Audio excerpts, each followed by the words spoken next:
마태복음 5장부터 산상수훈의 말씀이 시작이 됐습니다.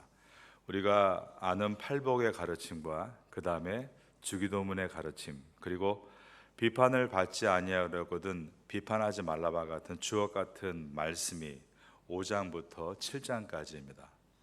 이제 오늘 본문인 8장부터 9장까지는 예수님의 치유의 사역에 대해서 말씀합니다.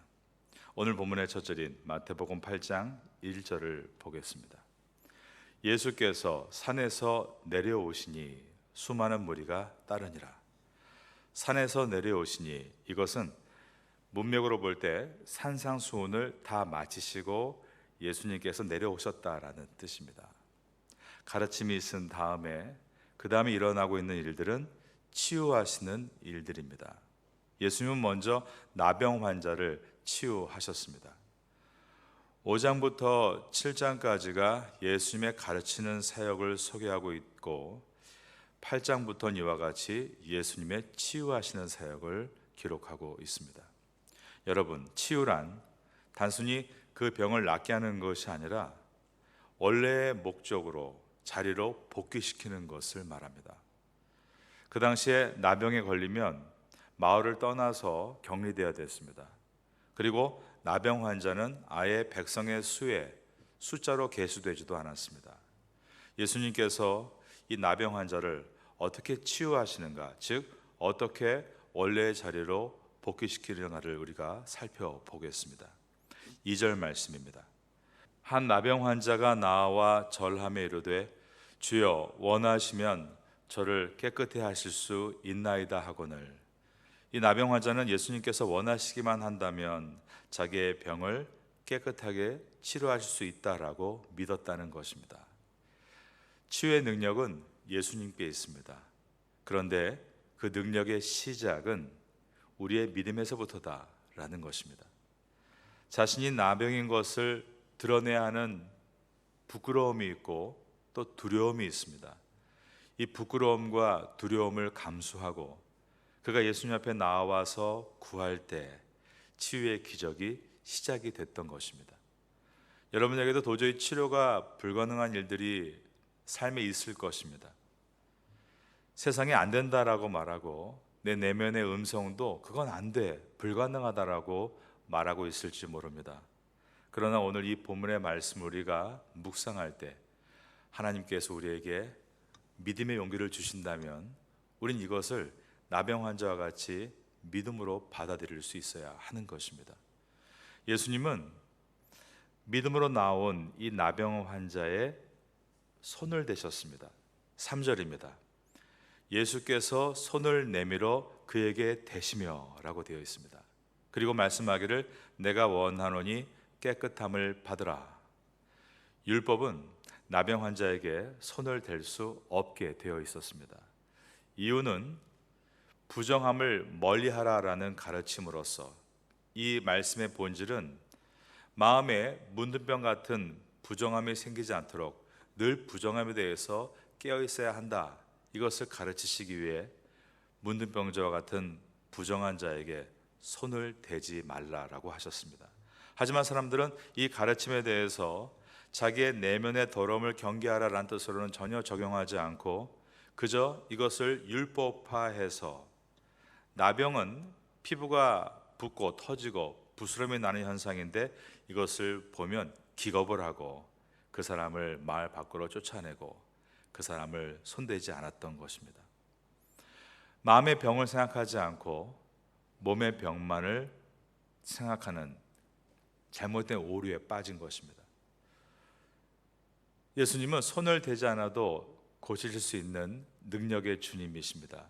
그런데도 손을 대고 이 문둥병자를 고치신 이유는 율법을 핑계대면서 나병인을 몰아내고 격리하는 그 사회 속에서 나병 환자를 안 만지고 안 도와주는 것이 믿음이 좋은 것이 아니라 내 이웃을 내 몸과 같이 사랑하는 것이 믿음이고 율법의 완성인 것을 보여주시기 위해 예수님은 직접 나병 환자의 손에 몸을 대시며 그의 병을 치유하셨습니다.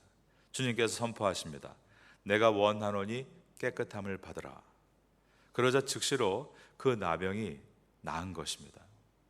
예수님은 그에게 이 기적의 사건에 대해서 아무에게도 말하지 말라. 그 대신에 꼭 한 사람, 제사장에게 가서 너의 이 나은 몸을 보이라 라고 하셨습니다. 8장 4절입니다.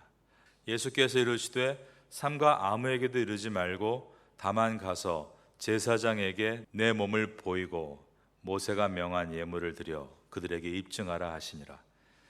문둥병자가 회복됐을 때는 제사장에게 가서 확인을 받습니다. 그때 조금이라도 의심스러운 증상이 발견되면 불가 판정을 받습니다. 그러면 다시 마을에서 격리돼야 하는 것입니다. 하지만 제사장이 볼 때 분명히 나은 것이 확인이 되면 그는 성전에 나가서 예배를 드리고 돌아가는데, 그 내용은 모세가 명한 예물을 드려 그들에게 입증하게 하라, 바로 이것이 예배를 드린다라는 뜻입니다. 문둥병이 있을 때는 성전에서 예배를 드릴 수가 없었습니다. 그런데 이제 확증 판결을 받고 다 나았다, 그리고 나서 예배를 드릴 수 있게 될 때 얼마나 기뻤을까요? 그리고 그 예배 드리는 모습은 주변 사람에게 이 사람은 완전히 나은 사람이구나 라는 것을 입증하는 기회였습니다. 그러므로 그 예배를 드린 다음에 다시 사회로 복귀할 수 있었던 것입니다. 예수님은 나병 환자가 온전히 사회로 복귀하도록, 즉 치유되도록 율법을 따르게 하셨습니다. 제사장에게 나아가 확인을 받고 모세가 명한 예물을 드림으로 사람들에게 이 사람은 정말 나은 사람이다라는 확증을 받게 하신 것입니다. 예수님의 치유란 이와 같이 원래의 자리로 온전하게 돌아오는 데까지 세심하게 이끄시는 회복의 치유입니다. 나병에 대한 율법은 우리 마음을 돌아보게 하시기 위해서 주신 말씀입니다. 혹시 우리 마음 가운데 죄악의 나병처럼 도단하고 있는 죄가 있습니까? 여러분은 예수님께 나와 회복을 구하기 위해 정직하게 기도하시고, 하나님, 이 병을 치유할 수 있는 분은 오직 주님이십니다 라고 고백할 때 주님께서 여러분을 만져주시고 치유해 주심으로 다시 온전한 다리로 설 수 있게 되시기를 예수님의 이름으로 축원합니다. 산에서 내려오시고 예수님은 이처럼 먼저 나병 환자를 치유하시고 나서 그 다음에 가버나움이라는 곳으로 들어가십니다. 가버나움은 국제적인 도시입니다. 이것은 예수님께서 복음을 유대인에게만 전하시지 않고 이 복음은 온 열방으로 뻗어나가게 될 것임을 보여주는 장면입니다.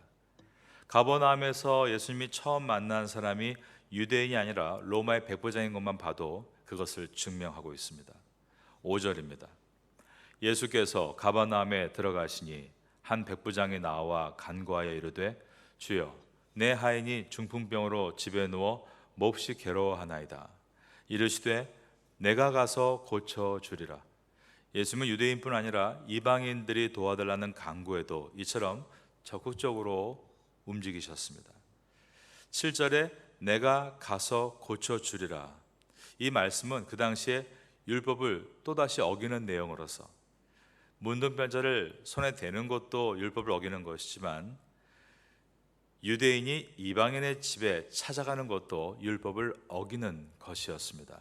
예수님은 내 이웃을 내 몸과 같이 사랑하는 것이란 바로 이것이다, 이것은 율법을 어기는 것이 아니라 그 율법을 완성하는 것이다라는 것을 보여주시기 위해 고의로 이방인의 집으로 찾아가신 것입니다. 그런데 여기서 로마 장교인 백부장이 놀라운 믿음을 보여줍니다. 그는 말하기를 당신같이 귀한 분께서 어떻게 저희 집에 오시는 것을 제가 감당할 수 있겠습니까? 다만 말씀만 해주시면 저의 주인은 낫겠습니다 라는 고백을 한 것입니다. 8절과 9절입니다.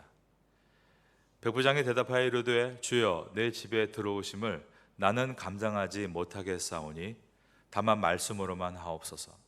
그러면 내 하인이 낫겠사옵나이다.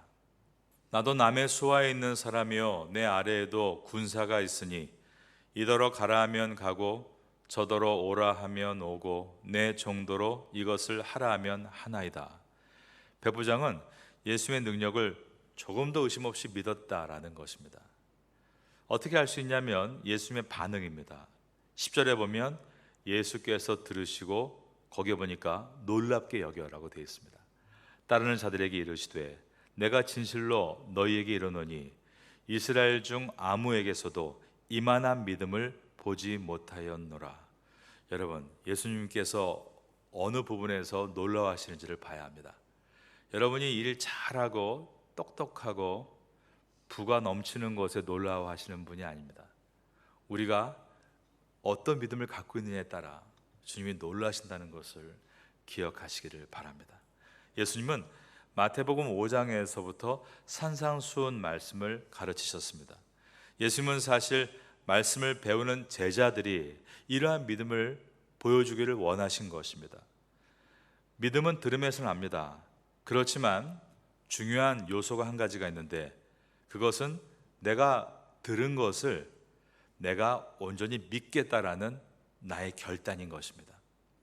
백부장은 예수님의 말씀을 제자들과 같이 바로 직전에서 들었을 기회는 없었을 겁니다. 그러나 예수님에 대한 소문을 들은 것입니다.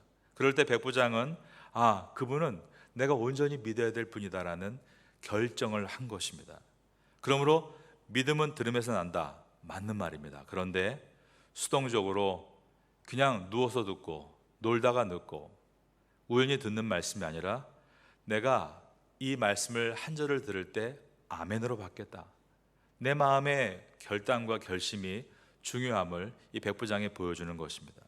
여러분은 백부장과 같이 나는 나의 구주 주님을 믿겠다. 그 믿음을 결단할 수 있기를 바라겠습니다. 예수님은 백부장의 믿음을 통해 사람들에게 구원은 이처럼 믿음으로 받는 것이다 라는 것을 가르치고 계셨습니다. 유대인들은 구원에 대해서 구원은 내가 아브라함과 이삭과 야곱의 혈통이기 때문에 그분의 자손이기 때문에 자동으로 받는 것이다 라고 생각했습니다. 즉 유대인들은 구원을 혈통으로 받는 것이다 라고 생각했습니다. 유대인이기 때문에 구원받는 것이다. 하지만 예수님은 구원은 혈통이 유대인이어서 구원받는 것이 아니라 아브라함과 이삭과 야곱과 같은 믿음이 있어야만 구원을 받는 것이다. 이것을 오늘 본문에서 가르치고 계신 것입니다. 8장 11절 보겠습니다. 또 너에게 이르노니 동서로부터 많은 사람이 이르러 아브라함과 이삭과 야곱과 함께 천국에 앉으려니와 그 나라의 본 자손들은 바깥 어두운 데 쫓겨나 거기서 울며 이를 갈게 되리라. 오늘 본문에서 예수님은 율법으로는 만질 수 없는 나병 환자와 율법으로는 가까이 할 수 없는 백부장을 만나셔서 나병 환자의 병을 고쳐주시고 백부장 하인의 병을 고쳐주셨습니다. 이 두 사람 모두 고침을 받은 이유에 대해서 예수님은 나의 병을, 나의 문제를 고쳐줄 수 있는 분이다라는 믿음 때문이다라고 기록하고 있습니다. 예수님은 백부장의 믿음에 대해서는 특별히 매우 놀랍다라고 하시며 기뻐하셨습니다. 백부장이 이러한 놀라운 믿음의 에너지를 나타낼 수 있었던 비결은 무엇일까요? 그것은 지금 그의 간구가 자신을 위한 것이 아닌 타인을 위한 것에 있었다는 것에 있습니다. 오늘 본문의 마지막 절인 13절입니다. 예수께서 백부장에게 이르시되 가라 내 믿은 대로 될지니라 하시니 그 즉시 거기에 보니까 하인이 나으니라. 백부장이 예수님께 나아가 간구한 이 모든 내용은 자신의 것이 아닌 하인의 문제를 위해서였습니다. 백부장이 갖고 있는 이 약한 자를 향한 긍휼한 마음, 타인을 향한 긍휼한 마음이 이러한 놀라운 믿음을 갖게 했다는 것입니다. 여러분, 우리의 믿음은 어떻게 성장할까요? 항상 내 문제, 내 가족의 문제만 가지고 예수님께 구하는 것은 아닙니다.